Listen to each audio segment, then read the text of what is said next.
अगर आप कहानियों के शौकीन हैं तो स्टोरी को सब्सक्राइब करना न भूलें। नई और रोमांचक कहानियां सुनने के लिए बेल आइकन जरूर दबाएं। आहूजा की मौत के बाद रिया रोहन को बताती है कि वो पापा का फ्यूनरल फिजी जाकर करेगी। ये सुनते ही रोहन हैरान रह जाता है। फिजी? लेकिन वहां क्यों? रोहन ने आश्चर्य से पूछा। इस पर रिया बोली, एक्चुअली फिजी पापा के हार्ट के काफी क्लोज रहा है। वो अक्सर इस बिजनेस वर्ल्ड से ब्रेक लेने फिजी जाते थे। वहां उनका एक बड़ा फार्म हाउस भी है और हमारे कुछ खास रिलेटिव्स भी वहां रहते हैं। रिया की ये बात सुन रोहन कुछ सोच ही रहा था कि तभी रिया बोल पड़ी, रोहन तुम भी चलोगे ना हमारे साथ फिजी? प्लीज ना मत कहना, तुम साथ रहोगे तो हिम्मत रहेगी। रिया किसी और जगह का नाम लेती तो शायद रोहन एक बार मना भी कर देता, लेकिन फिजी यहां जाने के लिए वो भला कैसे मना कर सकता है? आखिर उसे अपने मॉम डैड का पता जो लगाना था। ऑफ कोर्स रिया, मैं भी तुम्हारे साथ फिजी चलूंगा। वैसे भी मैंने मरने से पहले मिस्टर आहूजा से प्रॉमिस किया था कि उनके जाने के बाद भी तुम्हें प्रोटेक्ट करूंगा। सो जहां जहां तुम जाओगी वहां वहां मैं भी जाऊंगा, रोहन ने जवाब दिया। रोहन की ये बात सुन रिया खुश हो गई और उसका हाथ पकड़ते हुए बोली, थैंक यू रोहन, तुम बहुत अच्छे हो। रिया के हाथ पकड़ने से रोहन को ऑकवर्ड फील होने लगा। वो कुछ रिएक्ट करता उसके पहले अभिमन्यु कमरे में आ गया। रिया को रोहन का हाथ पकड़ा देख उसे भी ऑकवर्ड फील हुआ। अभिमन्यु अंकल, रोहन भी हमारे साथ फिजी जाएगा, पापा के फ्यूनरल में हेल्प करेगा। रिया अभिमन्यु को देख एक हल्की मुस्कान के साथ बोली, अच्छी बात है। अभिमन्यु ने रोहन को एकटक देखते हुए कहा, फिर रिया की ओर देख बोला, मिस रिया, मुझे आपसे कुछ जरूरी बात करनी है। हाँ बोलिए ना, रिया ने रोहन का हाथ छोड़ते हुए कहा। तभी अभिमन्यु ने रोहन की ओर देखा और कहा, रोहन तुम कुछ देर नीचे जाकर हॉल में व्यवस्था संभाल सकते हो? वो लोग कल की शोक सभा की तैयारी कर रहे हैं। मैं यहां हूं तो उन पर नजर रखने वाला कोई होना चाहिए।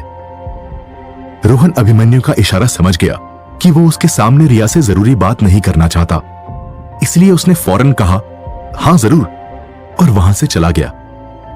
रोहन के जाते ही अभिमन्यु रिया के पास आया और बोला, मिस रिया, आप इस रोहन के बारे में कितना जानती हैं? कुछ ज्यादा नहीं, बस यही कि वो अपना काम ईमानदारी से करता है, कभी मुझे अनसेफ फील नहीं होने देता। हाँ, उसका एटीट्यूड थोड़ा अकड़ू टाइप का है, लेकिन मुझे लगता है इस सख्त पत्थर के अंदर एक सॉफ्ट दिल भी है। वो दिल का अच्छा और साफ है, रिया ने अभिमन्यु को बताया। इस पर अभिमन्यु कुछ सोचने लगा। क्यों, क्या हुआ? अभिमन्यु को सोच में डूबा देख रिया ने पूछा, दरअसल मैं ये जानना चाहता हूं कि रोहन कितना ट्रस्टेबल है। हम उस पर भरोसा कर भी सकते हैं या नहीं? अभिमन्यु बोला, मुझे तो वो ट्रस्टेबल बंदा लगता है, लेकिन आपको उस पर शक क्यों है? कुछ हुआ क्या? रिया ने पूछा। एक्चुअली हॉस्पिटल में जब मैं आहूजा सर के कमरे में गया तो वो पहले ही मर चुके थे और रोहन उनके पास ही बैठा था। उनकी मौत जहर से हुई है। रोहन का कहना है कि एक मास्क लेडी उन्हें जहर देकर भाग निकली, बट कहीं ऐसा तो नहीं कि रोहन दुश्मनों के साथ मिला हो और उसने ही आहूजा सर को? अभिमन्यु शक करते हुए आगे कुछ और बोलता, तभी रिया बीच में बोल पड़ी, नहीं, रोहन ऐसा कभी नहीं कर सकता। आपको जरूर कुछ गलतफहमी हुई है। उस दिन बीच पर रोहन मुझे बचाने के लिए खुद चाकू का वार झेल गया और भी कई मौकों पर उसने मेरी जान बचाई है, और वैसे भी उसे मेरे पापा ने सुरक्षा के लिए हायर किया था। वो इंसान पहचानने में कभी गलती नहीं करते थे, और रोहन बोल रहा था कि पापा के मरने से पहले उसने उनसे प्रॉमिस किया था कि वो मुझे प्रोटेक्ट करेगा, तो मुझे नहीं लगता रोहन कभी हमें डबल क्रॉस करेगा। रिया ने रोहन को प्रोटेक्ट करते हुए बड़े कॉन्फिडेंस के साथ अपनी बात रखी। रिया सही बोल रही है, रोहन से हमें कोई खतरा नहीं। अचानक कमरे के गेट से एक आवाज आई। ये आवाज गार्डन में अक्सर कटाई छटाई करते दिखते बूढ़े शख्स की थी। रामू काका? रिया उस बूढ़े शख्स को देखकर बोली। रामू काका आहूजा परिवार के सबसे वफादार नौकर थे। वो कई सालों से आहूजा फैमिली में काम कर रहे थे। गिरीश आहूजा जब मुंबई से सिंगापुर शिफ्ट हुआ था तो रामू काका को भी अपने साथ ले आया था। रोहन को मैं काफी दिनों से ऑब्जर्व कर रहा हूं। वो रिया को नुकसान नहीं पहुंचा सकता। रामू काका ने अभिमन्यु के पास आकर कहा, ठीक है रामू काका, यदि आप कह रहे हैं तो सही ही होगा। अभिमन्यु बोला, दरअसल रामू काका आहूजा परिवार में लोगों को भांपने के लिए काफी फेमस हैं। वो इंसान की शक्ल देखकर बता देते हैं कि वो कैसा इंसान है। उनका इसे लेकर अनुभव काफी तगड़ा है और यही वजह है कि वो अभिमन्यु के बाद आहूजा के सबसे ट्रस्टेबल बंदों में से एक थे। रिया के घर भी आहूजा ने उन्हें इसलिए रखा था ताकि वो उन्हें बेटी से जुड़ी सारी अपडेट देते रहें। रात के करीब 11 बजे थे। रिया अपने पापा के बेड पर लेटकर मोबाइल में उनकी पुरानी तस्वीरें देख रही थी। तभी आवाज आई, मिस रिया।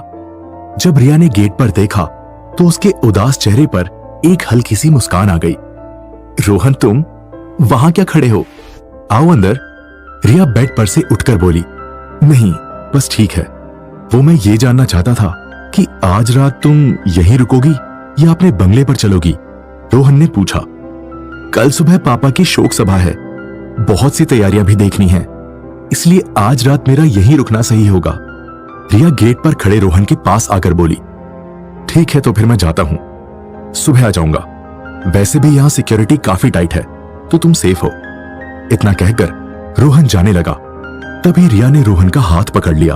तुम भी यहीं रुक जाओ ना, वहां जाकर सर्वेंट रूम में सोने से अच्छा है यहीं रहो मेरे पास। रिया रोहन को रोकते हुए बोली। रिया के हाथ पकड़ने से रोहन ने थोड़ा असहज महसूस किया। वो रिया को मना करने वाला था, लेकिन इस हालात में वो रिया को और उदास नहीं करना चाहता था, इसलिए उसने कहा, ठीक है मैं अभी यहीं रुक जाऊंगा, लेकिन अभी मुझे एक जरूरी काम है, वो निपटाकर मैं वापस आ जाऊंगा। यह सुनकर रिया को थोड़ी तसल्ली हुई। ठीक है, लेकिन जल्दी आ जाना, मैं तुम्हारा इंतजार करूंगी। रिया ने रोहन की आंखों में देखकर कहा, मैं कोशिश करूंगा, लेकिन यदि मुझे लेट होता है तो तुम सो जाना, तुमको भी आराम की जरूरत है। रोहन ने कहा, ठीक है मैं ट्राई करूंगी, लेकिन तुम आसपास रहते हो तो इस एहसास से मुझे चैन की नींद आती है, मैं सेफ फील करती हूं। रिया बोली। दरअसल पापा से नफरत और एक्स बॉयफ्रेंड लोकेश से ब्रेकअप के बाद से रिया की लाइफ में कोई ऐसा मर्द नहीं आया था जो उसके बेहद करीब हो। वैसे तो रिया एक सेल्फ डिपेंडेंट और ब्रेव लड़की है, लेकिन फिर भी उसे कहीं ना कहीं जीवन में एक मर्द की कमी जरूर खलती थी, और जब से रोहन उसके आसपास रहने लगा था तब से ये कमी जैसे पूरी होती जा रही थी। उसे रोहन के साथ सेफ और अच्छा फील होता था, जैसे एक बेटी अपने पापा के साथ सुरक्षित महसूस करती है। रिया के इमोशंस को बाहर आता देख रोहन ज्यादा कुछ नहीं बोल पाया, बस उसने रिया को बाय कहा और वहां से चला गया। आहूजा के बंगले से बाहर निकलते ही रोहन कार में बैठा और सड़क पर ड्राइव करते हुए किसी को कॉल किया। हेलो, मुझे आपसे मिलना है। अभी रात को तो पॉसिबल नहीं होगा, मैं एक जरूरी मीटिंग में हूं, तुम कल सुबह आओ। कॉल पर मौजूद शख्स बोला, कल सुबह आना मेरे लिए मुमकिन नहीं है और बाद में भी मैं शायद आपसे न मिल पाऊं, क्योंकि मैं सिंगापुर से बाहर जा रहा हूं। रोहन ने सीरियस होकर कहा। यह सुन कॉल पर मौजूद शख्स हैरान हो गया और बोला, बाहर जा रहे हो? अच्छा ठीक है, अभी मैं हार्ड रॉक कैफे में हूं, तुम भी वहीं आ जाओ। ओके। इतना कहकर रोहन ने कॉल कट कर दिया और अपनी कार हार्ड रॉक कैफे की ओर मोड़ दी। रात के करीब 11:15 बजे रोहन हार्ड रॉक कैफे पहुंचा। अंदर घुसते ही उसने नजर दौड़ाई और उस शख्स को ढूंढना शुरू कर दिया जिससे कुछ देर पहले कॉल पर बात की थी। तभी रोहन ने देखा कि वो शख्स दो बेहद खूबसूरत लड़कियों के साथ कैंडल लाइट डिनर कर रहा है। उसने एक साथ दोनों लड़कियों का हाथ पकड़ा हुआ है। रोहन जैसे ही उस शख्स के पास गया, उसने दोनों लड़कियों का हाथ छोड़ दिया और उसने कहा, ठीक है, हमारी डेट यहीं खत्म हुई, तुम दोनों टैक्सी लेकर चली जाओ, मैं तुम्हें कल कॉल करता हूं। ये सुनते ही दोनों लड़कियां खड़ी हुई, उस शख्स को बाय बोलते हुए गालों पर किस किया और वहां से चली गई। बैठो रोहन। उस शख्स ने चेयर की ओर इशारा कर रोहन से कहा। इस पर रोहन चेयर पर बैठा और बाहर जाती लड़कियों की ओर इशारा करते हुए बोला, तो ये थी आपकी जरूरी मीटिंग? अब तुम तो मेरा टेस्ट जानते ही हो। इतना कहकर शख्स जोर जोर से हंसने लगा। ये शख्स और कोई नहीं बल्कि जिग्नेश शाह था। बोलो क्या लोगे रोहन? जिग्नेश ने मेन्यू कार्ड रोहन की ओर बढ़ाते हुए कहा। फिलहाल तो मुझे कुछ इंफॉर्मेशन की भूख है, रोहन ने जवाब दिया। कैसी इंफॉर्मेशन? जिग्नेश ने टेबल पर रखी ड्रिंक पीते हुए पूछा। जवाब में रोहन बोला, आहूजा मर गया। इसकी खबर तो आपको पहले ही लग गई, लेकिन उसे किसने मरवाया, इस बारे में कुछ जानते हैं आप? रोहन का सवाल सुन अभी तक हंसकर बात कर रहा जिग्नेश थोड़ा सीरियस हो गया।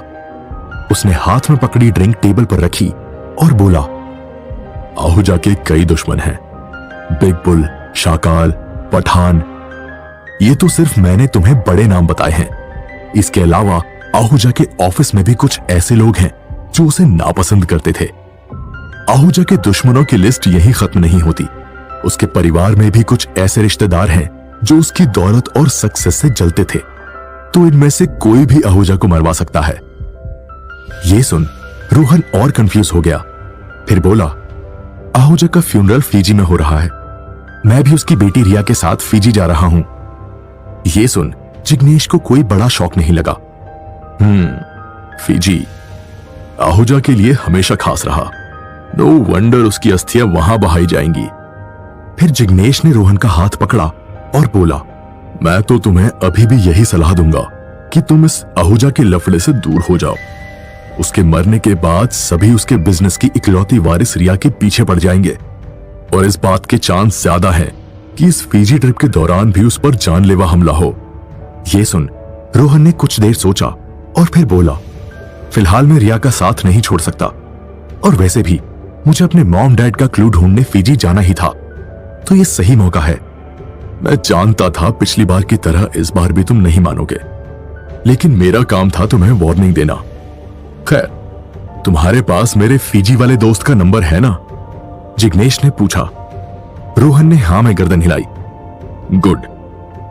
किसी भी मुसीबत में फंस जाओ या फिर कोई हेल्प चाहिए हो तो उसे कॉल करना। फीजी में उसकी खूब चलती है, जिग्नेश ने कहा। रोहन ने जिग्नेश को शुक्रिया कहा और वहां से सीधा आहूजा के बंगले पर आ गया। रात के करीब 2 बज रहे थे। रोहन आहूजा के कमरे में सोई रिया को चेक करने गया। उसे लगा रिया अब तक सो गई होगी, लेकिन वो बालकनी में बैठी आसमान में मौजूद सितारों को देख रही थी। तुम सोई नहीं अभी तक? रोहन ने रिया के पास आकर पूछा। नींद ही नहीं आ रही थी, लेकिन अब तुम आ गए हो तो शायद आ जाए। इतना कहकर रिया ने पास खड़े रोहन का हाथ पकड़ उसे अपने पास बैठा दिया। फिर आसमान के तारों को देख बोली, काश मैं उस दिन तुम्हारी बात मान लेती जब तुम मुझे मेरे पापा से रिश्ते सुधारने का ज्ञान दे रहे थे, तो शायद मैं उनके साथ कुछ अच्छा वक्त बिता लेती। लेकिन अब बहुत देर हो गई। वो चले गए बहुत दूर, मुझे अकेला छोड़कर। इतना कहकर रिया इमोशनल हो गई और उसने पास बैठे रोहन के कंधे पर सर रख लिया। रोहन रिया को हटाना चाहता था, लेकिन रिया को भावनाओं में बहता देख उसकी हिम्मत नहीं हुई। रोहन, क्या तुमने कभी किसी को खोया है, किसी अपने को? रोहन के कंधे पर सर रखकर बैठी रिया ने अपनी आंखें बंद करते हुए पूछा। इस पर रोहन कुछ देर चुप रहा, फिर बोला, हां, खोया है। फिर रोहन ने आसमान की ओर देखा और बोला, लेकिन जो खो गए हैं मैं उन्हें जल्द ढूंढ लूंगा। तभी रोहन को एहसास हुआ कि कहीं रिया ने उसकी ये बात सुन तो नहीं ली, लेकिन जब उसने रिया की ओर देखा तो उसकी आंख लग चुकी थी। वो रोहन के कंधे पर सुकून भरी नींद ले रही थी।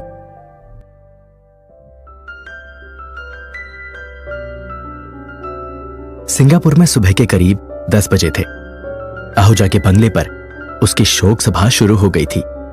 बंगले के बाहर और अंदर सिक्योरिटी पहले से भी और ज्यादा बढ़ा दी गई थी। आहूजा के रिश्तेदार, दोस्त, ऑफिस स्टाफ, इन सभी लोगों का आना जाना धीरे धीरे शुरू हो गया था। हर कोई हॉल में लगी आहूजा की बड़ी सी फोटो पर हार चढ़ाकर श्रद्धांजलि दे रहा था। वहीं पास में ही एक खुला ताबूत था जिसमें आहूजा की डेड बॉडी रखी गई थी। लोग आहूजा के अंतिम दर्शन करने एक एक करके उसके पास आ रहे थे।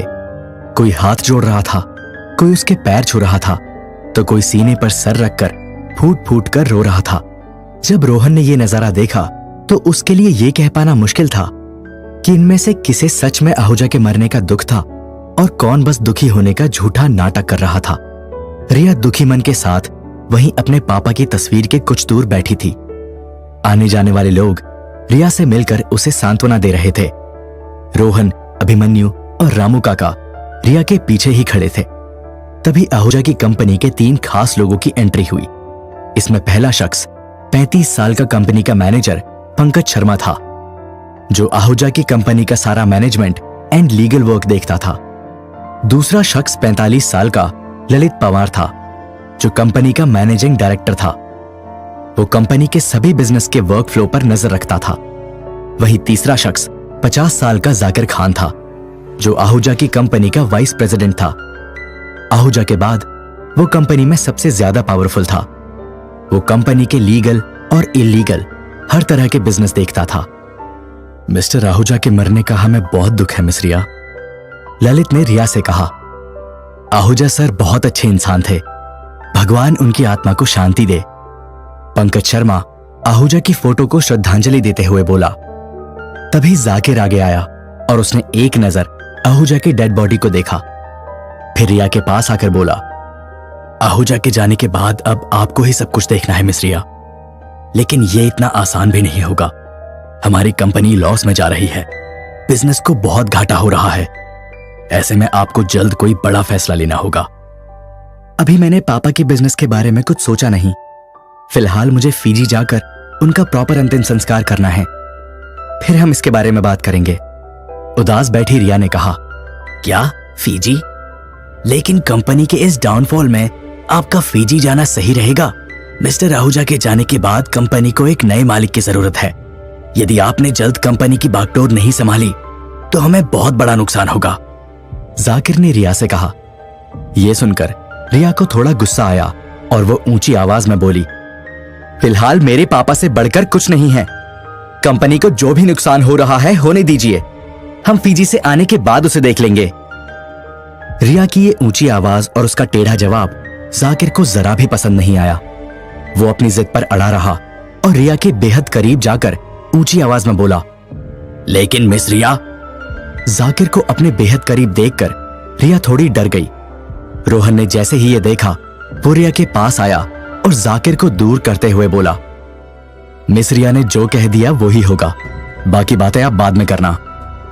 जाकिर को रोहन का रिया से उसे दूर करना बिल्कुल पसंद नहीं आया। उसने रोहन को ऊपर से नीचे तक घूरा और वो अपने दांत पीसते हुए बोला, अब तुम कौन हो जो बीच में इतना उछल रहे हो? इस पर रोहन कुछ कहता, तभी रिया बीच में बोल पड़ी, ये रोहन है, मेरा बॉडीगार्ड। पापा ने इसे मेरी सेफ्टी के लिए रखा है। अब आप यहां से चुपचाप चले जाइए, यही बेहतर होगा। रिया का ये सख्त लहजा सुनकर जाकिर को बहुत गुस्सा आया, लेकिन उसने सबके सामने अपना गुस्सा जाहिर नहीं होने दिया और अपने अपमान का ये कड़वा घूंट पीकर वहां से चला गया। कुछ घंटों बाद आहूजा की शोक सभा खत्म हो गई। रिया, रोहन, अभिमन्यु और रामू काका हॉल में एक साथ खड़े थे। फीजी के लिए हम कब निकलेंगे? रोहन ने पूछा। आज रात को, मिस्टर आहूजा के प्राइवेट जेट से। अभिमन्यु ने जवाब दिया। हमारे साथ कौन कौन चल रहा है? रोहन ने पूछा। मिस रिया, रामू काका, तुम और मैं। अभिमन्यु ने जवाब दिया। बस हम 4 ही? रोहन ने पूछा। हां, आहूजा सर के जाने के बाद मैं किसी पर ट्रस्ट नहीं कर सकता।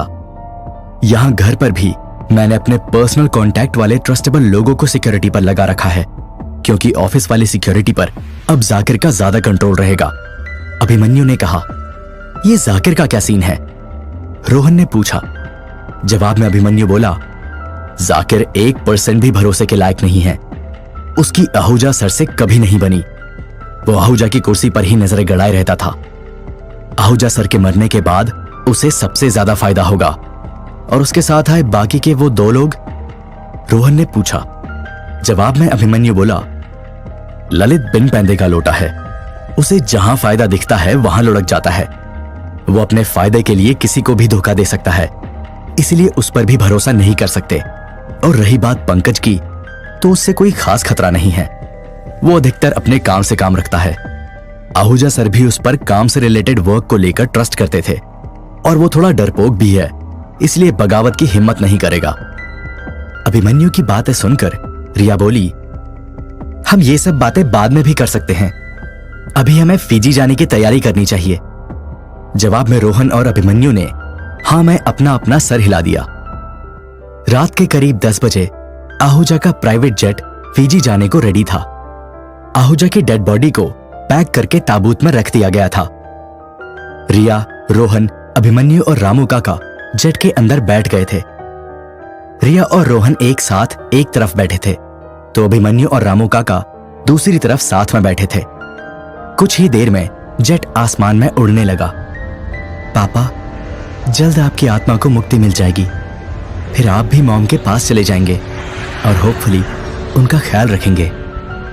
रिया जेट की खिड़की से बादलों में देखकर खुद से बोली, मॉम, डैड, आप जहां कहीं भी हो, मैं आपको ढूंढे बिना चैन से नहीं बैठूंगा। रोहन भी जेट की खिड़की से बाहर आसमान में देखकर खुद से बोला। सिंगापुर से फिजी एक लंबा सफर था। रिया और रोहन ने कुछ देर बातचीत की, फिर पहले रिया की आंख लग गई तो कुछ देर बाद रोहन को भी नींद आ गई। सुबह के करीब 8 बजे जेट फिजी में लैंड हुआ। रिया को पिक करने उसके 2 चचेरे भाई हिमांक और हिमांशु आए। दोनों जुड़वा थे जिनकी उम्र लगभग 25 साल थी। रिया, कैसी हो बहना? आहूजा अंकल के बारे में सुनकर दुख हुआ। हिमांक रिया को गले लगाते हुए बोला, सफर में कोई दिक्कत तो नहीं आई बहना? हिमांशु ने रिया का लगेज उठाते हुए कहा, नहीं, हम अच्छे से आ गए। रिया ने जवाब दिया। फ्यूनरल की सारी तैयारियां हो गई? अभिमन्यु ने पूछा। हाँ, ऑलमोस्ट, हिमांक ने जवाब दिया। ओके, हमें अपना काम निपटाकर जितना जल्द हो सके फिजी से निकलना होगा। अभिमन्यु बोला। क्यों, इतनी जल्दी भी क्या है? हिमांशु ने पूछा। फिजी रिया के लिए सेफ नहीं है, उस पर कभी भी जानलेवा हमला हो सकता है। रोहन बीच में बोला। वैसे तुम कौन हो? हिमांशु ने रोहन को ऊपर से नीचे तक घूरते हुए पूछा। भाई, ये रोहन है, मेरा बॉडीगार्ड। रिया ने रोहन का इंट्रोडक्शन देते हुए कहा। यह सुनकर हिमांशु रोहन के पास आया और अपना सीना चौड़ा करके बोला, हाँ तो मिस्टर बॉडीगार्ड, तुम टेंशन मत लो, यह हिमांक और हिमांशु का इलाका है। यहां हमारी मर्जी के बगैर एक पत्ता भी नहीं हिलता। यदि कोई भी रिया के करीब आया तो हम उसकी वाट लगा देंगे। इस पर रोहन बोला, ओवर कॉन्फिडेंस और दुश्मन को कमजोर समझना, ये दोनों ही गलतियां अक्सर भारी पड़ जाती हैं। तभी हिमांक बीच में आया और बोला, रिया कहां से उठा लाई हो इस बॉडीगार्ड को? हमें ज्ञान दे रहा है, पीजी के 2 सबसे दबंग भाइयों को। ज्ञानचंद कहीं का। ज्ञानचंद शब्द सुनते ही रिया की हंसी छूट गई। फिर उसने रोहन की ओर मुस्कुराते हुए देखा। हालांकि रोहन ने इस पर कोई रिएक्ट नहीं किया। कुछ देर बाद सभी हिमांक और हिमांशु की 7 सीटर कार में आकर बैठ गए। आहूजा की डेड बॉडी ले जाने के लिए एक अलग वाहन का इंतजाम किया गया था। भाई, आप लोगों का रियल एस्टेट का बिजनेस कैसा चल रहा है? रिया ने हिमांक और हिमांशु से पूछा। एकदम मस्त बहना, पूरे फिजी में हम ही नंबर 1 हैं। गाड़ी चला रहे हिमांशु ने बोला। वैसे मिस्टर आहूजा का ये फार्म हाउस यहां से कितनी दूर है? रिया के बगल में बैठे रोहन ने पूछा। करीब 30 किलोमीटर दूर, रिया ने जवाब दिया। फिर कुछ देर बाद गाड़ी एक ऊंची पहाड़ी पर चढ़ने लगी।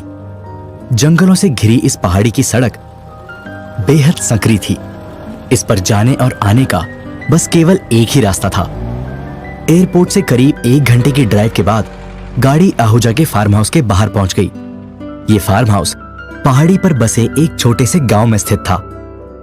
आहूजा की बॉडी जैसे ही गांव में पहुंची, उसकी एक झलक देखने के लिए सैकड़ों लोग वहां जमा हो गए।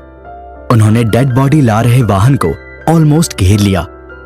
फिर सभी आहूजा अमर रहे, आहूजा जिंदाबाद के नारे लगाने लगे। आहूजा की इतनी फैन फॉलोइंग देखकर रोहन हैरान रह गया। उसने रिया की ओर सवालिया नजरों से देखा। रिया रोहन के एक्सप्रेशन देखकर सब कुछ समझ गई और मैटर समझाते हुए बोली, पापा ने यहाँ के लोगों के लिए बहुत कुछ किया है। अभी हम जिस सड़क से आए हैं वो कभी कच्ची हुआ करती थी। पापा ने यहाँ पक्की सड़क बनवाई, गांव का डेवलपमेंट भी करवाया, स्कूल खुलवाया, हॉस्पिटल बनवाया, कच्चे घरों को पक्के मकान में बदला। पापा वैसे तो कभी कोई चैरिटी नहीं करते थे।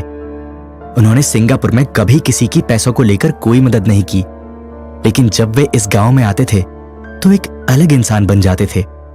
यहाँ के लोगों की हर संभव मदद करते थे।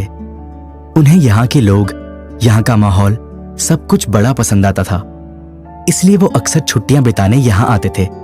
पापा यहाँ के लोगों के लिए किसी सेलिब्रिटी से कम नहीं थे। रिया की ये बातें सुनकर रोहन यहाँ अचानक से उमड़ पड़ी भीड़ की वजह समझ गया। उसने कभी सपने में भी ये नहीं सोचा था कि आहूजा का एक रूप ऐसा भी था। आहूजा के फार्म हाउस पहुंचते ही रिया, रोहन और बाकी के लोग कार से बाहर निकले। उधर आहूजा की बॉडी वाले ताबूत को भी भीड़ से बचाकर किसी तरह फार्म हाउस के अंदर ले जाया जाने लगा। हिमांशु, हिमांक आहूजा की बॉडी को अंदर ले जाने में बिजी हो गए। रामू काका भी इसमें उनकी मदद करने लगे। उधर रोहन, रिया और अभिमन्यु भी इस भीड़ से गुजरते हुए फार्म हाउस के अंदर जा रहे थे। तभी भीड़ में मौजूद एक शख्स रिया के पास दौड़ता हुआ आया और अपनी जेब से चाकू निकालकर उस पर हमला करने लगा, लेकिन उसका चाकू रिया को टच भी कर पाता उसके पहले ही रोहन ने उस हमलावर शख्स का हाथ पकड़ लिया। फिर उसका हाथ एक झटके में मरोड़कर चाकू जमीन पर गिरा दिया। रोहन उस शख्स को पकड़कर मारने ही वाला था कि तभी अभिमन्यु बीच में आ गया और रोहन को रोकते हुए बोला, इसे मुझे दो, मैं ठिकाने लगा दूंगा। यहां सबके सामने से मारा तो भगदड़ मच जाएगी। इतना कहकर अभिमन्यु ने उस हमलावर शख्स को रोहन से लेकर खुद दबोच लिया। फिर उसे वहां से ले जाते हुए रोहन से बोला, तुम चौकन्ने रहना और रिया के साथ ही रहना। ये तो अभी सिर्फ शुरुआत है, आगे पल पल हमें ऐसे और भी खतरे मिल सकते हैं। इतना कहते हुए अभिमन्यु उस हमलावर को भीड़ से दूर ले गया। उधर रोहन अब पहले से और ज्यादा चौकन्ना हो गया था। अब वो भीड़ में मौजूद लगभग हर शख्स को शक की निगाहों से देख रहा था। रिया की सेफ्टी के लिए उसने उसका हाथ कसकर पकड़ लिया था। रोहन का ये प्रोटेक्टिव नेचर देखकर रिया इंप्रेस हो गई। वो रोहन को प्यार से निहारने लगी। कुछ देर बाद रोहन रिया को सेफली फार्म हाउस के अंदर ले गया। वहीं थोड़ी ही देर बाद अभिमन्यु भी वहां आ गया। कुछ पता चला उस हमलावर को किसने भेजा था? रोहन ने अभिमन्यु के पास जाकर धीमी आवाज में पूछा। जवाब में अभिमन्यु बोला, नहीं, उसका कहना था कि उसे इस काम के बदले पैसे मिले थे, लेकिन इसका मास्टरमाइंड कौन है उसे नहीं पता। डोंट वरी, हम जल्द पता लगा लेंगे। फीजी में सुबह के करीब 10 बज रहे थे। आहूजा के फार्म हाउस पर उसके फ्यूनरल की तैयारियां चल रही थी। आहूजा की अर्थी फूलों से सजे एक बड़े से रथ में निकलने वाली थी। रिया के चचेरे भाई हिमांक और हिमांशु इस अंतिम यात्रा की व्यवस्था संभालने में लगे हुए थे। वहीं दूसरी ओर रिया अपने पापा की डेड बॉडी के पास उदास बैठी थी। आहूजा के फीजी में रहने वाले रिश्तेदारों और जान पहचान के लोगों ने धीरे धीरे आना शुरू कर दिया था। हर कोई आहूजा की बॉडी पर फूलों का हार चढ़ाकर उसे श्रद्धांजलि दे रहा था। रिया को सांत्वना देने वालों की भी कोई कमी नहीं थी। रिया के ठीक पीछे खड़ा रोहन सारे माहौल पर नजरें गड़ाए हुए था। वहीं अभिमन्यु और रामू काका वहां की छोटी और लोकल सिक्योरिटी को हैंडल कर रहे थे। करीब 12 बजे आहूजा की डेड बॉडी को फूलों के रथ में रख दिया गया और आहूजा की अंतिम यात्रा शुरू हो गई। बैंड बाजे के साथ चल रही इस अंतिम यात्रा में सैकड़ों लोग जमा हुए थे। ऐसा लग रहा था मानो पूरा गांव एक जगह एकत्रित हो गया हो। इस अंतिम यात्रा में रिया भी शामिल थी। वैसे तो अंतिम यात्रा में आमतौर पर महिलाएं साथ में नहीं जाती हैं, लेकिन रिया मॉडर्न ख्यालों वाली लड़की थी। इसके अलावा वो अपने पिता के राख में समा जाने से पहले उनके साथ हर एक पल बिताना चाहती थी। हालांकि रिया का अंतिम यात्रा में आना आहूजा की पिछड़ी सोच वाले कुछ रिश्तेदारों को बड़ा खल रहा था। इतनी भीड़ में रिया की सुरक्षा को ध्यान में रखते हुए रोहन उसके ठीक पीछे चल रहा था। वहीं अभिमन्यु और रामू काका रिया के आगे चलकर किसी भी पॉसिबल खतरे पर नजर बनाए हुए थे। रिया के पीछे चल रहा रोहन भीड़ में चल रहे लोगों को ऑब्जर्व कर ही रहा था कि तभी उसे कुछ ऐसा दिखा जिससे उसके होश उड़ गए। उसने देखा कि एक शख्स बार बार उसे घूर रहा है, लेकिन हैरत की बात यह थी कि उस शख्स के गले में वही यूनिक ब्लू स्टोन वाला लॉकेट था जो रोहन के पास भी था। रोहन जब दादाजी को आइलैंड पर मिला था तो उसके गले में यह लॉकेट मौजूद था, जिसे वो अपने माता पिता की आखिरी निशानी मानता था। ऐसे में रोहन से रहा नहीं गया और वो उस लॉकेट वाले शख्स की ओर आगे बढ़ने लगा। लेकिन उस शख्स ने जैसे ही रोहन को अपनी ओर आता देखा, वो वहां से जाने लगा। रोहन ने अपने कदम तेज किए और उस शख्स का पीछा करने लगा। ये देखकर वो शख्स भीड़ में दौड़ने लगा।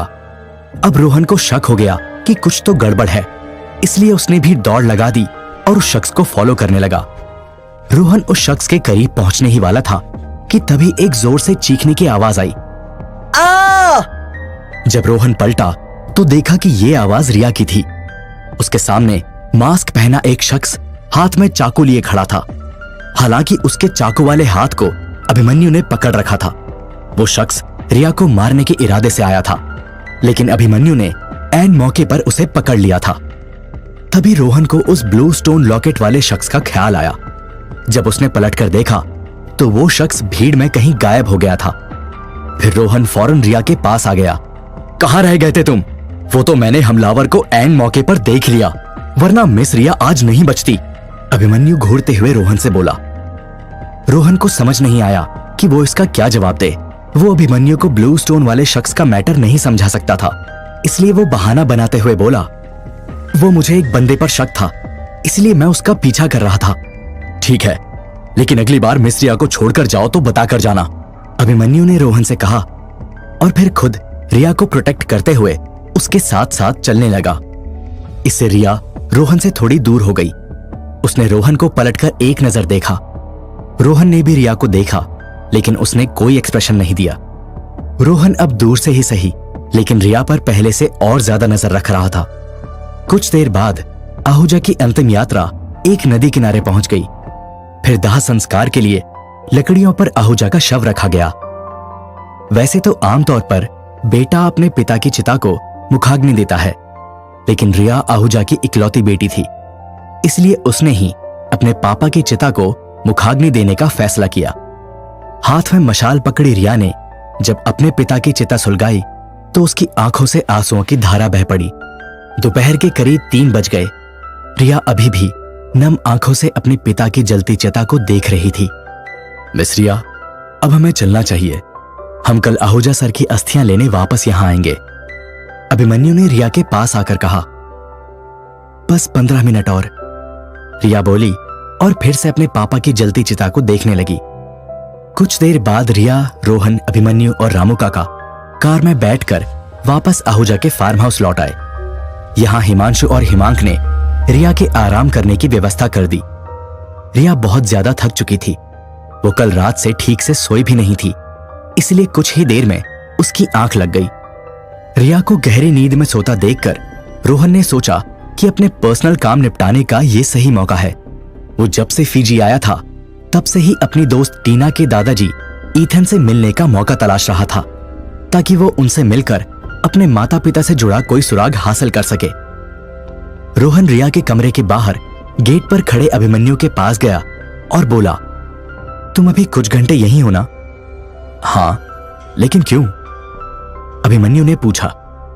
जवाब में रोहन बोला, वो मुझे फिजी में कुछ काम निपटाना है, तो जब तक मैं लौट कर नहीं आता तुम रिया पर नजर रखना। कैसा काम? अभिमन्यु ने दिलचस्पी लेते हुए पूछा। है कुछ पर्सनल काम, रोहन बोला। इस पर अभिमन्यु ने कुछ देर सोचा और फिर बोला, ठीक है, लेकिन जल्दी आना, हम मिस रिया को लेकर ज्यादा रिस्क नहीं ले सकते। यह सुनकर रोहन ने हां में अपनी गर्दन हिला दी और वहां से चला गया।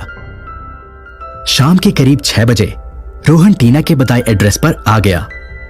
यह एक छोटा सा घर था जो काफी पुराना था।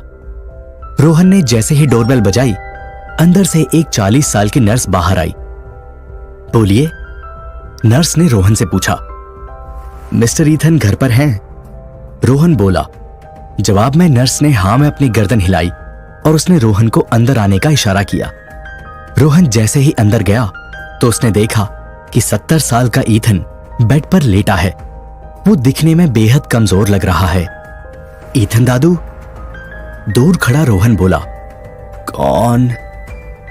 नींद से जागे ईथन ने पूछा और दूर खड़े रोहन को देखकर पहचानने की कोशिश करने लगा।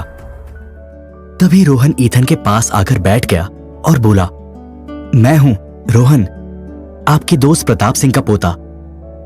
ये सुनते ही ईथन के चेहरे पर एक हल्की सी मुस्कान छा गई। रोहन, तुम? क्या ये सच में तुम ही हो? मैं कोई सपना तो नहीं देख रहा? ईथन ने रोहन के चेहरे को छूते हुए पूछा। हाँ ईथन दादू, ये मैं ही हूं, रोहन ने ईथन का हाथ पकड़ते हुए कहा। लेकिन तुम यहां कैसे? ईथन ने आश्चर्य से पूछा। जवाब में रोहन बोला, मुझे टीना ने आपका एड्रेस दिया था। मैं कुछ काम से फीजी आया हुआ था तो सोचा आपसे मिलता जाऊं। हाँ, अच्छा हुआ तुम यहां आ गए, वरना मैंने तो सोचा था कि अब कभी किसी जान पहचान वाले को नहीं देख पाऊंगा। यहां अकेला खांसते खांसते दम तोड़ दूंगा। इतना कहकर ईथन खांसने लगा। इस पर रोहन ने पास रखा पानी का ग्लास ईथन को दिया और बोला, टीना ने बताया था कि आपको लंग कैंसर है, कुछ इंप्रूवमेंट हुई? नहीं, उल्टा ये कमबख्त कैंसर और बढ़ता ही जा रहा है, ईथन पानी पीते हुए बोला। यह सुनकर रोहन कुछ देर चुप रहा। माहौल को चेंज करने के लिए ईथन ने टॉपिक बदला और बोला, खैर मेरी छोड़ो, तुम बताओ तुम कैसे हो? प्रताप कैसा है? दादाजी तो अब इस दुनिया में नहीं रहे, रोहन उदास होकर बोला। क्या? प्रताप नहीं रहा? ईथन ने हैरान होकर पूछा और फिर वो उदास होकर पुरानी यादों में खो गया। ईथन दादू, मुझे आपसे कुछ जानना है, रोहन बोला। हाँ पूछो, ईथन ने कहा। इस पर रोहन बोला, आप तो जानते ही हैं, मैं दादाजी को एक आइलैंड पर मिला था। उस आइलैंड पर दादाजी को एक शिप भी मिली थी। टीना बता रही थी कि उस शिप में मिले कुछ डॉक्यूमेंट्स दादाजी ने आपको दिए थे। क्या आपके पास वो डॉक्यूमेंट्स अभी भी हैं? जवाब में ईथन ने कहा, तुमने आने में देर कर दी रोहन। वो डॉक्यूमेंट्स मेरे पास कल तक थे, लेकिन अब नहीं है। यह सुनकर रोहन कंफ्यूज हो गया और हैरान होकर बोला, कल तक थे मतलब अब कहां गए? चोरी हो गए। कल रात एक चोर घर में घुस आया था, लेकिन हैरत की बात यह थी कि वो तिजोरी से पैसे ले जाने की बजाय मेरा पुराना संदूक ले गया। उसी संदूक में शिप से रिलेटेड डॉक्यूमेंट्स थे, ईथन ने कहा। यह सुनकर रोहन हैरान हो गया। उसे समझ नहीं आया कि इतनी पुरानी शिप के डॉक्यूमेंट्स में भला किसे इंटरेस्ट हो सकता है। क्या आपने चोर को देखा? वो कौन था? कैसा दिखता था? रोहन ने ईथन से पूछा। नहीं, उसने मास्क पहना था, इसलिए मैं उसका चेहरा नहीं देख पाया, ईथन ने जवाब दिया। यह सुनकर रोहन निराश हो गया। उसे उम्मीद थी कि फीजी आने के बाद उसे अपने माँ बाप का छोटा ही सही लेकिन कोई ना कोई सुराग तो जरूर मिलेगा, लेकिन इतनी दूर आकर भी उसके हाथ कुछ नहीं लगा। रोहन खड़ा होकर वहां से जाने ही वाला था कि तभी पीछे से ईथन के लिए मेडिसिन लेकर आ रही नर्स उससे टकरा गई। इससे उसके हाथ की मेडिसिन जमीन पर गिर गई। सॉरी, मुझे माफ करना, नर्स ने रोहन से कहा। इट्स ओके, मैं उठा देता हूं। इतना कहकर रोहन जमीन पर पड़ी मेडिसिन उठाने झुका, लेकिन जब वो ऐसा कर रहा था तो उसके गले में मौजूद ब्लू स्टोन वाला लॉकेट बाहर निकलकर लटक गया। ईथन की नजर जैसे ही उस लॉकेट पर गई, उसे अचानक कुछ क्लिक हुआ। रोहन, वो लॉकेट जो तुमने पहना है, चोर ने भी ऐसा ही लॉकेट पहना था, ईथन आश्चर्य से बोल पड़ा। ये सुनते ही रोहन के पैरों तले जमीन खिसक गई। उसे लगा था कि सिर्फ उसी के पास ये यूनिक लॉकेट है, लेकिन चोर के पास भी ऐसा ही सेम लॉकेट कहां से आया? वो इस बारे में सोच ही रहा था कि उसके दिमाग की बत्ती जली। वो अंतिम यात्रा, वहां मुझे जो शख्स घूर रहा था उसने भी गले में ऐसा ही लॉकेट पहन रखा था। कहीं ऐसा तो नहीं कि उस शख्स ने ही शिप के डॉक्यूमेंट्स चुराए हों? रोहन ने मन ही मन सोचा। फिर वो ईथन से बोला, क्या आपको शिप से रिलेटेड कोई भी बात याद है जो मेरे दादाजी ने आपको बताई हो? टीना कह रही थी कि उसने आप दोनों को बचपन में शिप की बात करते सुना था। क्या था वो? हाँ, होराइजन समथिंग। हाँ, मुझे भी कुछ याद आ रहा है, ईथन दिमाग पर जोर देते हुए बोला। कुछ देर सोचने के बाद वो अचानक से बोल पड़ा, याद आ गया, द ब्लू होराइजन। उस शिप का नाम द ब्लू होराइजन था। ये सुनते ही रोहन के चेहरे पर एक राहत भरी मुस्कान आ गई। उसने ईथन को शुक्रिया कहा और वो वहां से निकलकर आहूजा के फार्म हाउस वापस आ गया। रात के करीब 9 बज रहे थे। रोहन ने रिया के कमरे में आकर देखा तो वो अभी भी सो रही थी। ऐसे में वो वापस जाने लगा, लेकिन तभी उसकी आहट से रिया की आंख खुल गई। कौन? रोहन, तुम हो? रिया ने नींद से जागते हुए और अपनी आंखें मसलते हुए कहा, पूरी हो गई तुम्हारी नींद? रोहन ने पूछा। हाँ, थकान की वजह से कब आंख लग गई पता ही नहीं चला, रिया बेड से उठते हुए बोली। तो अब बेहतर लग रहा है? रोहन ने पूछा। हाँ, ऑलमोस्ट, लेकिन मुझे कुछ फ्रेश एयर की जरूरत है। मेरे साथ वॉक पर चलोगे? रिया ने रोहन के पास आते हुए पूछा। मैं ना भी कहूं तो भी आना ही होगा। आखिर तुम्हारी सेफ्टी के लिए मुझे तुम्हारे साथ जो रहना है, रोहन ने जवाब दिया। हाँ, तुम्हारे पास और कोई ऑप्शन नहीं है, तुम्हें मुझे झेलना ही होगा, रिया ऑर्डर देते हुए मजाक में बोली। फिर वो रोहन का हाथ पकड़कर उसे खींचते हुए बाहर ले गई। फार्म हाउस के बाहर रिया और रोहन वॉक कर रहे थे। आज पूर्णिमा की रात थी, उस कारण चांद से निकल रही रोशनी पहाड़ों और जंगलों की गोद में बसे इस फार्म हाउस को और भी खूबसूरत बना रही थी। रिया को इस रोमांटिक माहौल में रोहन के साथ घूमना मन ही मन अच्छा लग रहा था। वो लोग घूमते घूमते फार्म हाउस से काफी दूर निकल आए थे। रोहन ने रिया को कई बार वापस लौटने को कहा, लेकिन वो नहीं मानी और रोहन को लेकर आगे बढ़ती चली गई। रोहन के साथ ये वॉक उसके आहूजा के फार्म हाउस पर रोहन और रिया वॉक पर निकले थे। तभी रिया ने रोहन का हाथ पकड़ लिया और फिर वो उसकी आंखों में आंखें डालकर उसे प्यार भरी नजरों से निहारने लगी। रिया का ये रूप देखकर रोहन बहुत ही ऑकवर्ड फील करने लगा। तभी इस ऑकवर्डनेस को और आगे बढ़ाते हुए रिया बोली, रोहन, मुझे तुमसे कुछ कहना है। हाँ, बोलो, रोहन ने जवाब दिया। इस पर रिया ने शर्माते हुए अपनी पलकें झपकाई और एक मीठी मुस्कान के साथ बोली, आई थिंक रिया आगे कुछ कहती, तभी वहां अचानक से 4 बाइक राइडर्स आ गए और रिया और रोहन के आसपास घेरा बनाते हुए बाइक चलाने लगे। ये देखकर रिया डर गई, जबकि रोहन सतर्क हो गया। रोहन को यह समझने में देर नहीं लगी कि ये सब रिया के पीछे यहां आए हैं। क्या चाहिए तुम लोगों को? रोहन ने अपने आसपास गोल गोल घूम रहे बाइक राइडर से पूछा। जवाब में एक बाइक राइडर ने रिया की ओर उंगली दिखाकर इशारा कर दिया। इस पर रोहन रिया को प्रोटेक्ट करते हुए उसके सामने खड़ा हो गया। दम है तो आ जाओ और ले जाओ। डिफेंस पोजीशन में खड़ा रोहन बाइक राइडर्स को हाथ से पास आने का इशारा करते हुए बोला। तभी एक बाइक राइडर अपनी बाइक लेकर स्पीड से रोहन की ओर बढ़ा। वो बाइक रोहन के ऊपर चढ़ाकर उसे कुचलने ही वाला था, लेकिन तभी रोहन रिया को लेकर फौरन वहां से हट गया। तभी पीछे से दूसरा बाइक राइडर रोहन और रिया की ओर बढ़ा। रोहन फिर से रिया को लेकर एंड टाइम पर साइड हो लिया। इसी तरह तीसरे और चौथे बाइक राइडर्स भी आए और सभी बार बार रोहन और रिया को कुचलने की कोशिश करने लगे।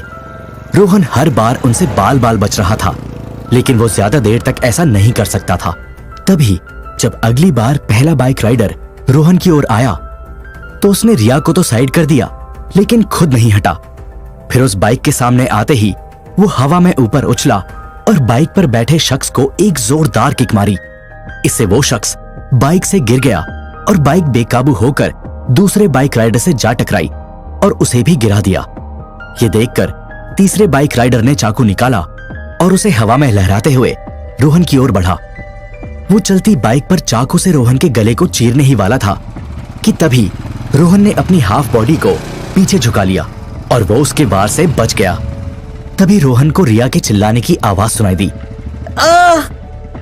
जब रोहन पलटा तो उसने देखा कि चौथे बाइक राइडर ने रिया को उठाकर अपनी बाइक के टंकी पर बोरी की तरह रख लिया था। रोहन कुछ समझ पाता उसके पहले ही वो बाइक राइडर रिया को लेते हुए फुल स्पीड से भागने लगा। ये देखकर रोहन ने फौरन जमीन पर पड़ी एक बाइक उठाई और वो रिया को ले जा रहे बाइक राइडर का पीछा करने लगा। उधर पीछे मौजूद दो बाइक राइडर्स भी अपनी बाइक उठाकर रोहन को फॉलो करने लगे। कुछ देर बाद पीछे आ रहे दोनों बाइक राइडर्स रोहन के लेफ्ट और राइट में आ गए। दोनों ने एक साथ चाकू निकाला और चलती बाइक में रोहन को मारने लगे, लेकिन तभी रोहन ने बाइक का हैंडल छोड़कर उन दोनों के हाथ पकड़ लिए।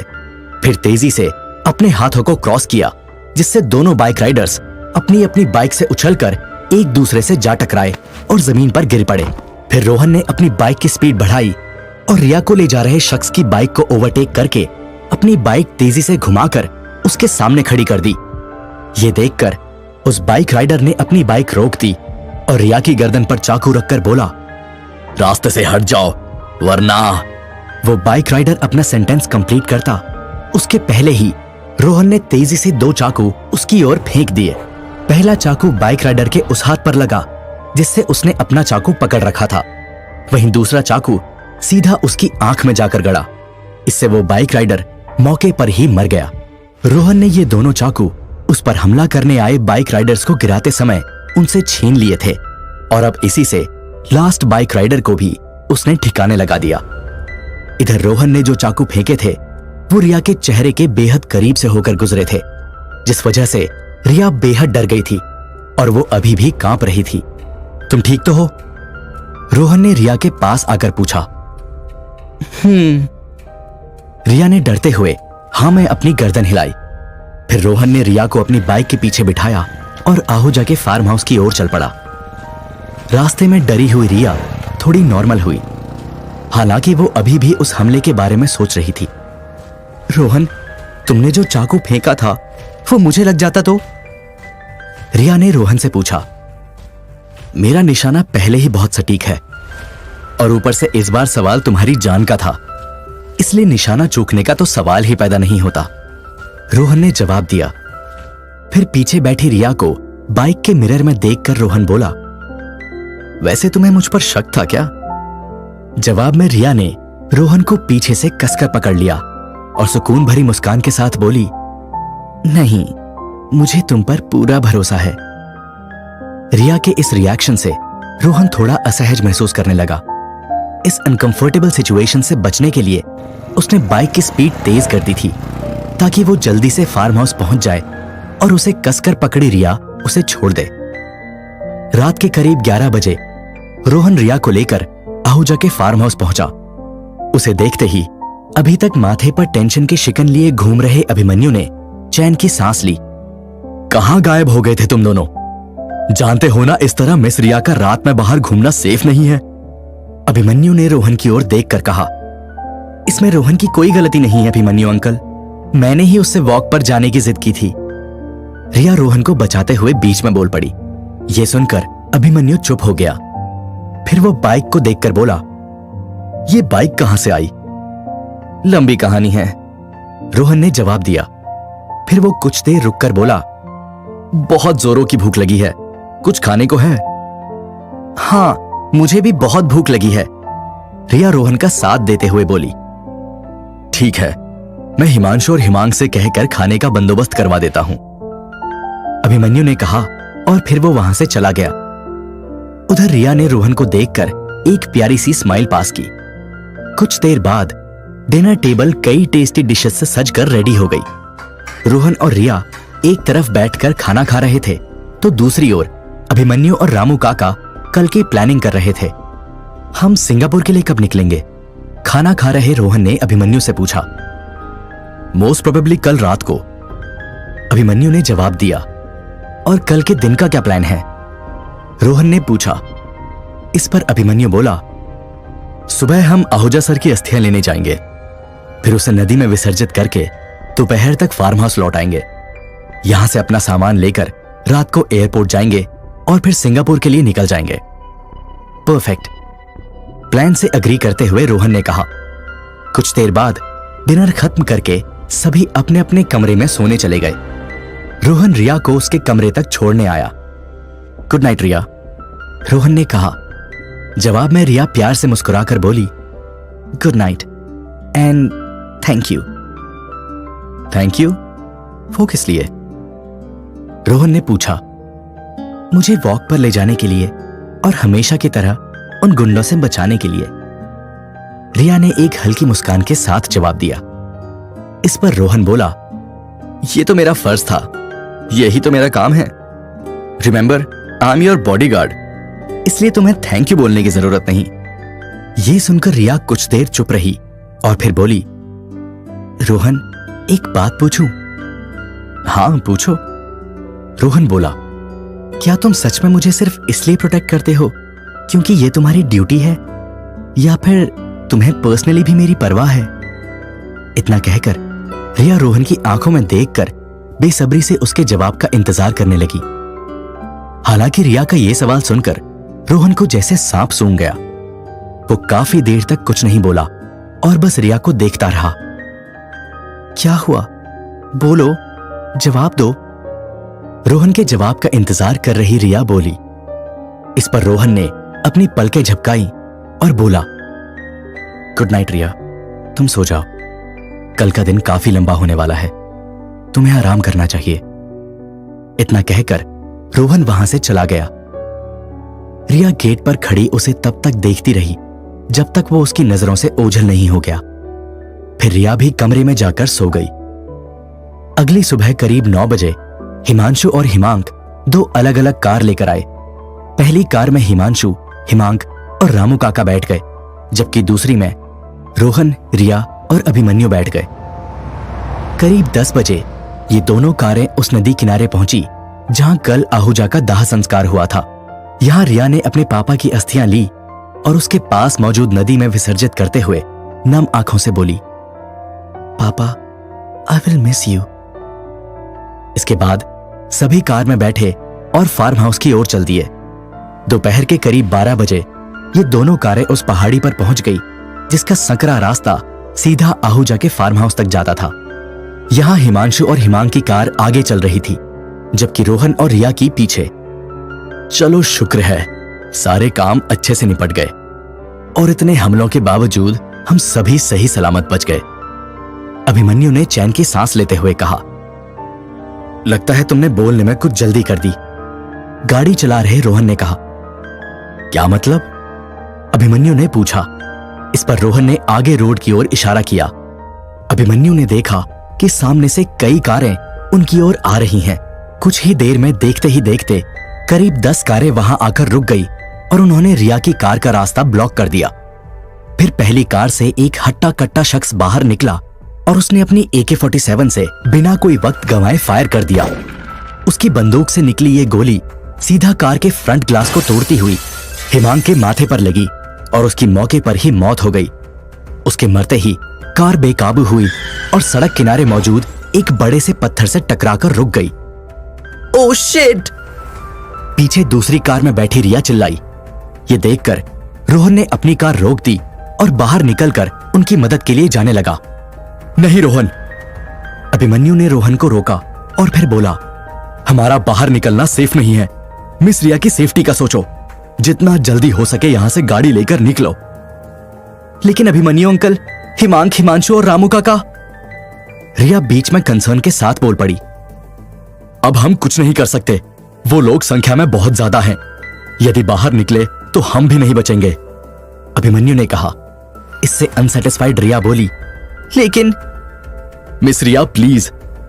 अभिमन्यु ने रिया को बीच में ही रोक दिया और फिर रोहन को यहां से जल्दी निकलने का इशारा किया। रिया की गाड़ी पहाड़ी के जिस सकरे रास्ते पर खड़ी थी उसके एक ओर गहरी खाई थी तो दूसरी तरफ खड़ी चट्टान। वहीं उनके सामने वाले रास्ते पर खून की प्यासी दुश्मनों की फौज खड़ी थी। ऐसे में रोहन के पास कार को रिवर्स करने के अलावा और कोई रास्ता नहीं था। रोहन बिना किसी देरी के जितना जल्दी हो सके कार को रिवर्स ले जाने लगा।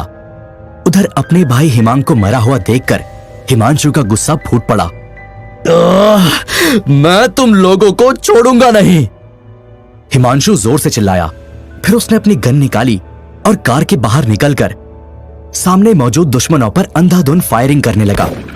उसकी फायरिंग से हिमांक को मारने वाला हट्टा कट्टा शख्स तो गिरकर ढेर हो गया, लेकिन बाकी कारों में मौजूद सारे गुंडे बाहर आ गए। फिर सभी ने एक साथ ताबड़तोड़ फायरिंग शुरू कर दी। इससे हिमांशु का शरीर गोलियों से छलनी हो गया और वो वहीं मर गया। अब कार में रामू काका अकेले बैठे थे। उधर रोहन रिया की सेफ्टी को ध्यान में रखकर कार को रिवर्स में ले जा रहा था। उसका लक्ष्य रिया को दुश्मनों से जितना हो सके उतना दूर रखना था। लेकिन तभी दूसरी तरफ से भी एक के बाद एक 10 दुश्मन अपने पापा की अस्थियां विसर्जित करके रिया फार्म हाउस लौट रही थी। तभी रास्ते में दुश्मनों की लगभग 20 कारों ने रिया की कार को आगे और पीछे से घेर लिया था। रिया के चचेरे भाई हिमांशु और हिमांक दुश्मनों के हमले में मारे गए थे, जिसके बाद रामू काका अकेले पहली कार में बैठे थे। वहीं रिया और रोहन अभिमन्यु के साथ दूसरी कार में थे। अब हमारे पास बच निकलने का कोई रास्ता नहीं है, हमें लड़ना ही होगा, रोहन ने आगे और पीछे दोनों तरफ दुश्मनों को देखकर अभिमन्यु से कहा। इस पर अभिमन्यु ने हाँ में अपनी गर्दन हिलाकर रोहन की बात से अग्री किया। फिर वो कार से बाहर निकलकर दुश्मनों पर फायर करने लगा। जवाब में सामने मौजूद दुश्मनों ने भी गोलियों की बरसात कर दी। इन गोलियों से बचने के लिए अभिमन्यु कार के नीचे घुसकर छिप गया। अभिमन्यु को मुसीबत में देखकर रोहन ने भी मैदान में उतरने का फैसला किया। जब तक मैं ना कहूं यहां से बाहर मत निकलना, रोहन रिया से बोला और वो खुद कार से बाहर निकलकर दुश्मनों पर गोलियां चलाने लगा।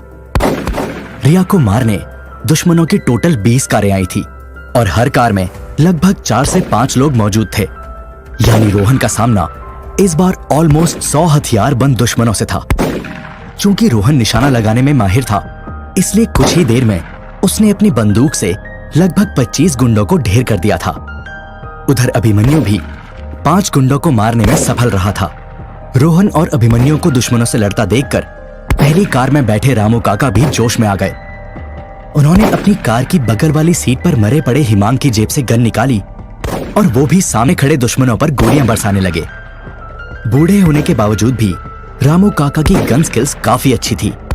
उन्होंने भी 5-6 गुंडों को मार गिराया। इतने साल आहूजा के साथ रहते हुए वो गार्डन में कैंची चलाने के साथ साथ बंदूक चलाने में भी माहिर हो गए थे।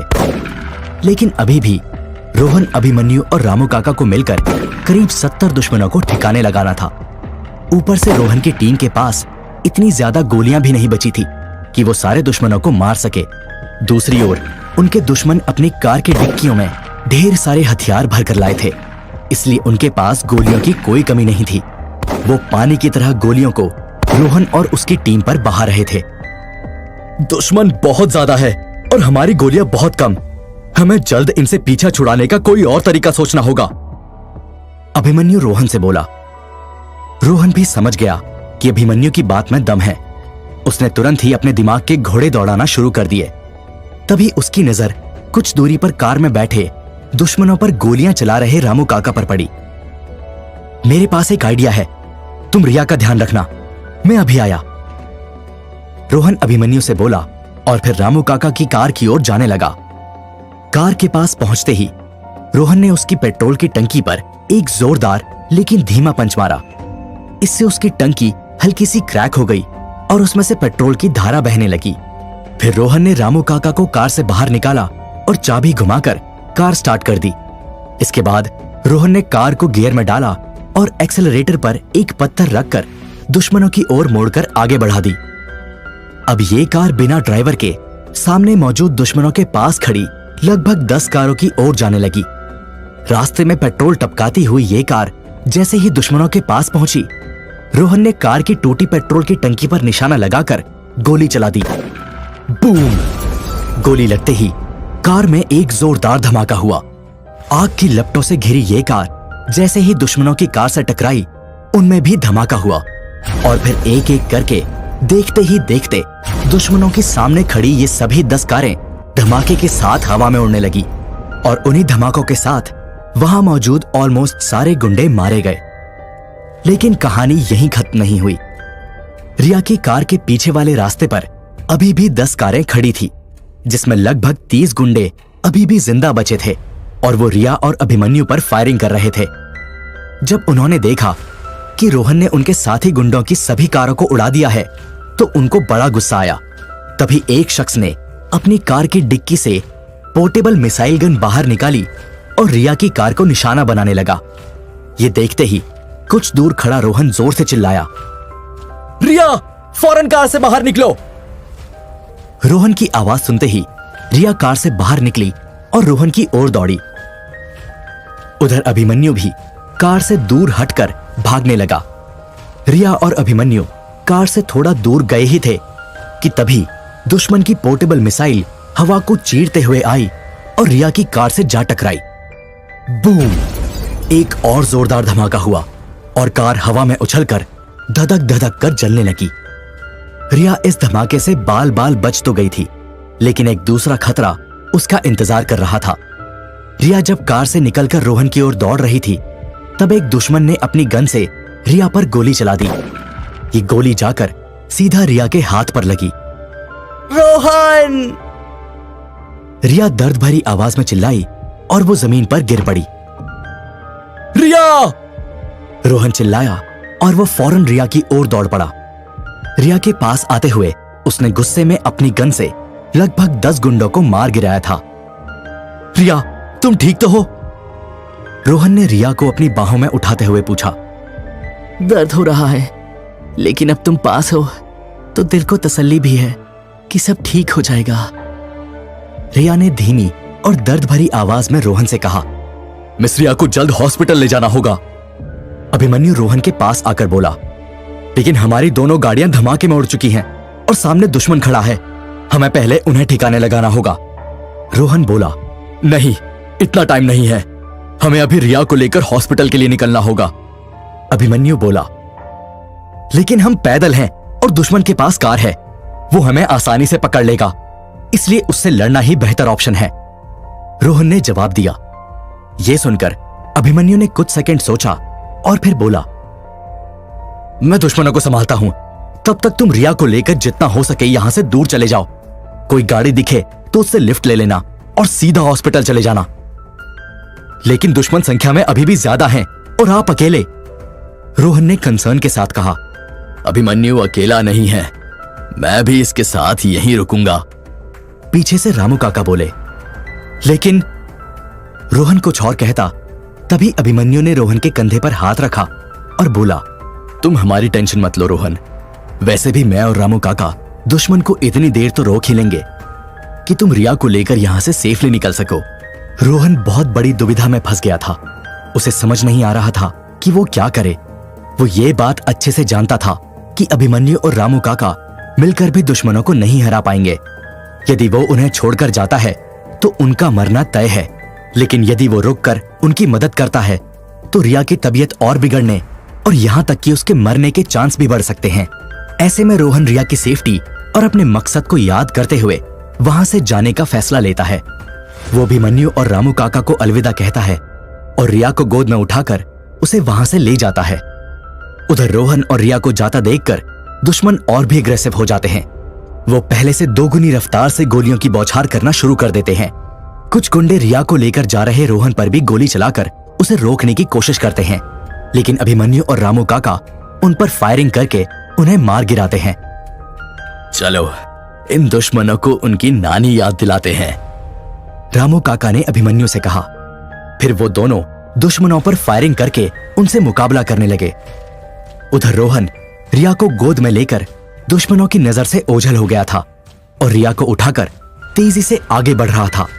इस बीच उसने अपना मोबाइल निकालकर मदद भी बुलानी चाहिए, लेकिन पहाड़ी इलाके में होने की वजह से मोबाइल में कोई नेटवर्क नहीं मिल रहा था।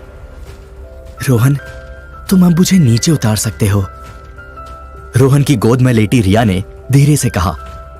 नहीं रिया, तुम घायल हो, रोहन ने जवाब दिया और वो रिया को उठाते हुए आगे बढ़ता रहा। इस पर रिया ने रोहन के चेहरे को छुआ और बोली, गोली सिर्फ मेरे लेफ्ट हैंड में लगी है, पैरों में नहीं। मैं चल सकती हूं, और वैसे भी तुम मुझे यूं उठाकर कब तक चलोगे? थक जाओगे। मैं जानता हूं गोली तुम्हारे हाथ में लगी है, लेकिन उससे बने घाव से थोड़ा थोड़ा खून भी बह रहा है। यदि तुम चलोगी तो और कमजोरी महसूस होगी, जो तुम्हारी सेहत के लिए ठीक नहीं होगा। रोहन ने जवाब दिया और रिया को उठाकर आगे बढ़ता रहा। हालांकि रिया नहीं मानी और जबरदस्ती रोहन की गोद से नीचे उतर गई। रिया, ये क्या कर रही हो? मान जाओ, रोहन कंसर्न के साथ बोला। रोहन, हॉस्पिटल न जाने कितनी दूर है। कब तक तुम मुझे ऐसे लेकर चलोगे?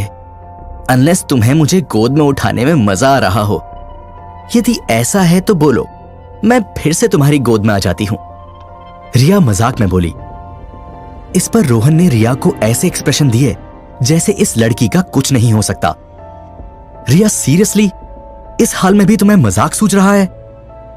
रोहन बोला, हाँ तो क्या करूं, मैं दर्द में हूं, लेकिन ये जरूरी नहीं कि तुम भी मेरा बोझ उठाकर दर्द के साथ खेलो। और वैसे भी I am a brave girl, Girish Ahuja की बेटी हूं, इतना दर्द तो झेल ही सकती हूं। रिया ने बहादुरी वाले एक्सप्रेशन देकर रोहन से कहा। रोहन समझ गया कि रिया नहीं मानेगी और उससे बहस करने में वो टाइम भी वेस्ट नहीं करना चाहता था। इसलिए उसने अपनी शर्ट की दोनों बाजू फाड़ दी और फिर उस कपड़े को रिया के हाथ पर मौजूद घाव पर कसकर बांध दिया। इससे रिया का खून बहना बंद हो गया और उसे थोड़ा बेहतर फील हुआ। ये काम तुम पहले नहीं कर सकते थे? ऐसे तो हमेशा सबको ज्ञान देते फिरते हो, ज्ञानचंद कहीं के। रिया रोहन को मजाक में डांटते हुए बोली, फिर मंद मंद मुस्कुराने लगी। उधर अभिमन्यु और रामू काका अभी भी बहादुरी से दुश्मनों से लड़ रहे थे। उन्होंने इस दौरान कुछ दुश्मनों को मार भी गिराया था, लेकिन अभी भी उनके सामने 10 दुश्मन मौजूद थे। वहीं उनकी बंदूक में गोलियां गिनती की ही बची थी। तुम्हारे पास कितनी गोलियां हैं? रामू काका ने पूछा। 3, अभिमन्यु ने जवाब दिया। और आपके पास? अभिमन्यु ने पूछा। सिर्फ 1, रामू काका बोले। फिर दोनों ने एक दूसरे को देखा और मुस्कुराने लगे, जैसे एक दूसरे से कह रहे हों, यदि मौत को गले लगाना ही है तो हंसते हंसते बहादुरी से लगाएंगे। एक भी गोली वेस्ट नहीं होनी चाहिए, अभिमन्यु बोला। इन चूहों को मारने के लिए मुझे गोली की जरूरत नहीं, इनके लिए मेरे हाथ ही काफी हैं। इतना कहकर रामू काका ने अपनी बंदूक में बची लास्ट गोली यूं ही हवा में फायर कर दी। फिर बंदूक फेंककर दुश्मनों को ललकारते हुए उनकी ओर दौड़े। जब वो ऐसा कर रहे थे तो कुछ दुश्मनों ने गोली चलाकर उन्हें मारना चाहा, लेकिन रामू काका स्पीड से जिगजैग पैटर्न में दौड़ रहे थे, जिसके चलते वो हर बार दुश्मनों की गोली का निशाना बनने से बच रहे थे। फिर वो किसी तरह से एक गुंडे के पास जा पहुंचे। जवाब में उस गुंडे ने उन पर एक गोली चलाई, जो जाकर सीधा उनके कंधे पर लगी। लेकिन हैरत की बात यह थी कि रामू काका फिर भी नहीं रुके। उनका जोश देखकर गोली चलाने वाला गुंडा भी हक्का बक्का रह गया। वो कुछ और एक्शन लेता उसके पहले ही रामू काका उस गुंडे के ऊपर कूद पड़े और उसे जमीन पर गिराते हुए अपने हाथों से उसका गला दबाने लगे। इससे गुंडे को सांस लेने में दिक्कत हुई और वो तड़प तड़प कर मरने लगा। इस बीच पीछे खड़े एक गुंडे ने रामू काका की पीठ पर गोली चला दी, लेकिन फिर भी रामू काका ने उस शख्स का गला दबाना नहीं छोड़ा। इस पर गुंडे ने उनकी पीठ पर दूसरी गोली चलाई, लेकिन रामू काका ने तब तक उस गुंडे की गर्दन दबोच कर रखी जब तक कि वो मर नहीं गया। और फिर 3-3 गोलियां लगने की वजह से कुछ देर में रामू काका की सांसें भी थम गई। उधर अभिमन्यु ने अपनी गन में मौजूद 3 गोलियों से एक साथ 6 गुंडों को ठिकाने लगा दिया, लेकिन तभी एक गुंडा अपनी कार से मशीन गन लेकर आ गया और फिर उसने 1 मिनट में सैकड़ों गोलियां अभिमन्यु पर बरसाकर उसके शरीर को छलनी कर दिया। कुछ ही सेकंड में अभिमन्यु की भी मौत हो गई। रिया कहाँ है? गुंडों के लीडर ने चिल्लाते हुए अपने साथियों से पूछा। वो उस बॉडीगार्ड के साथ भाग निकली, एक गुंडे ने जवाब दिया। ये सुनकर गुंडों का लीडर गुस्से से बोला, ढूंढो उन दोनों को और जब वो मिल जाएं तो उनके शरीर में इतनी गोलियां दागना कि उनका नाम और निशान। अगर आपको ये कहानी पसंद आई तो हम स्टोरी को लाइक, शेयर और सब्सक्राइब करना न भूलें। आपकी राय हमारे लिए बहुत खास है, तो हमें कमेंट में बताएं कि कहानी आपको कैसी लगी।